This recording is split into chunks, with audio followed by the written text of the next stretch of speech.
So hey babe, so I am back. I am back with part 3 of 50 Shades of Emotions. I know that number 2 probably went a little really deep on some topics and was pretty straightforward. And I already expected the dislikes, and you know there'll probably be a lot more that comes from it, but I'm just putting it out there. This is my thoughts that I want to share with you guys. It is the reality of being a YouTuber.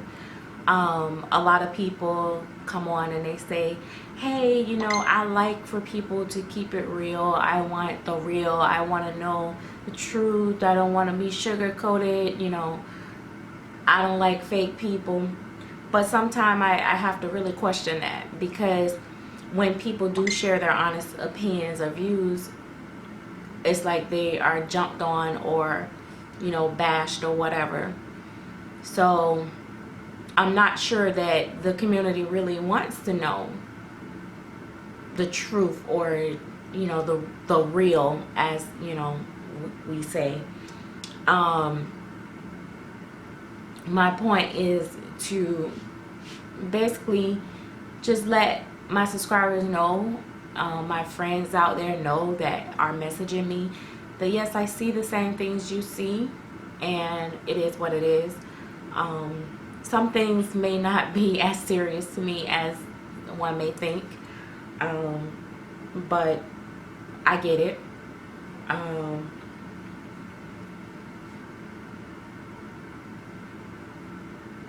But yeah, that is, that's how it is. And my thing is that we're all in the doll community because we are all collecting dolls. And I guess we all collect on different levels, which is fine. Different, when I say different levels, different reasons. I think you should be comfortable with whatever you're collecting, whether it's alternative babies, whether it's special need babies, black babies, white babies, Asian babies, whatever it is that you're collecting that you love. I think that you should be comfortable doing it and comfortable sharing it. But social media does put you out there, and you're vulnerable to a lot of stuff, and there's not going to always be pure love. There's going to be some hate, because just as many people that loves my channel and love my personality and who I am, it's just that many people that also hate my channel and hate my personality and hate who I am. But I think it always goes back to what I always say. You need to know your self-worth, know who you are, stand firm in who you are, and you don't let nobody knock you. Be proud of who you are. A lot of this stuff is a reflection of who these individuals are when they're negative.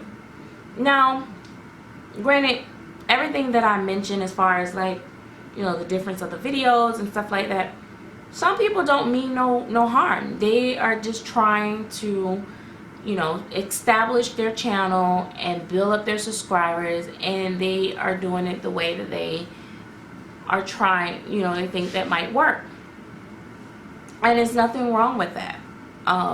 I think people have to understand it's no different than when you got Huggies and Pampers, both very popular brands of diapers, both used for the same purpose, and they sit on the aisle right beside each other.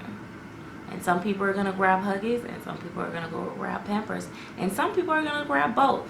So that's the way I see the channels. I feel like you may like my channel. I might have a little bit different style than this person, but you might like their channel too. And you may like to watch both of us.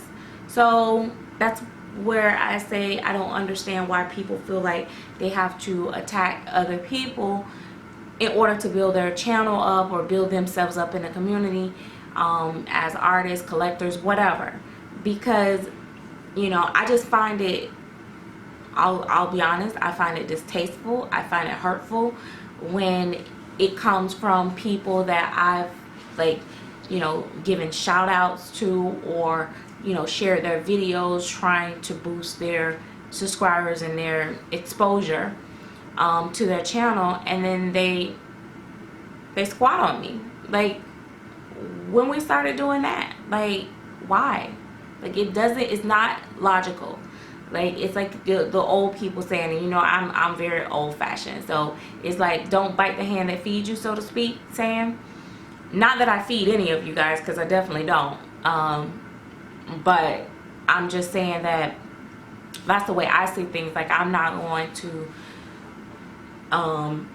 you know, get help from somebody and then slap them in the face instead of shaking their hand saying thank you.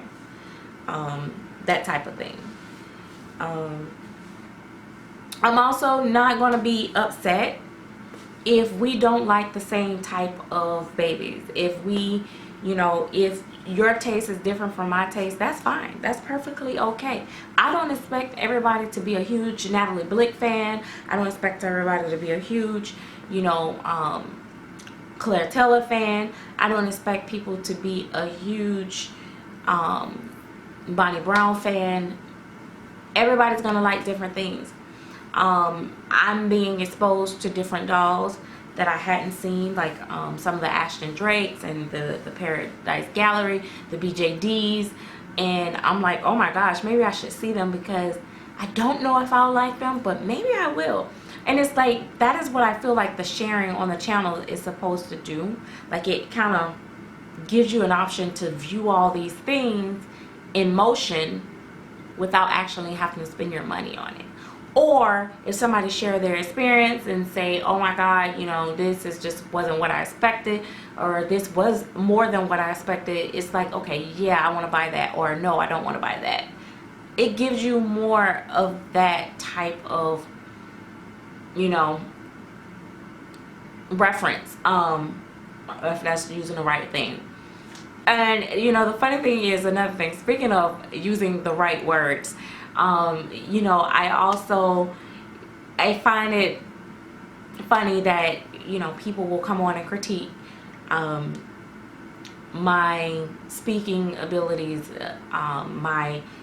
the way that I do things, the way that, you know, this look or that look, or, you know, oh, you know, my grammar is improper, or what I should be as a black woman, or blah blah blah blah. I get all these critiques, and then a lot of times it's from people that, you don't make videos. I mean, I don't, how is that even fair? I don't know nothing about you to know. You can come on and say this, but let's see when you get in front of the camera. A lot of times it's nerves. I think when people get on camera, they kind of say the fillers, and moving the hands like I'm doing right now in this video. It's because I'm talking to you guys is the ultimate goal, but technically I am sitting in a room talking to a camera by myself, and it kind of sometimes feels a little awkward. And so yeah, the nerves come out, and it's not gonna be seamless sometimes. I don't do all the fancy edits and cuts and crops and all this extra stuff that can be done, so you guys kind of get it raw. I might do a little edit here and there, throw a few words across the screen, something like that, but as far as really like editing, not so much. I'm trying to debate if I want to put hair, if I want to have him with some hair. If I do, it'll probably be really fine hair. I really love him, and I don't want to ever let him go, so I'm thinking maybe I should get him some hair. He has this cute little bald head, but I think he'll look good with fine hair. He also look good with curly hair, but I think he should be directionally rooted. I don't want to give it a try because I always mess him up. But I don't know. Maybe I will. Maybe I'll take my time. I didn't even give him a magnet, I don't think.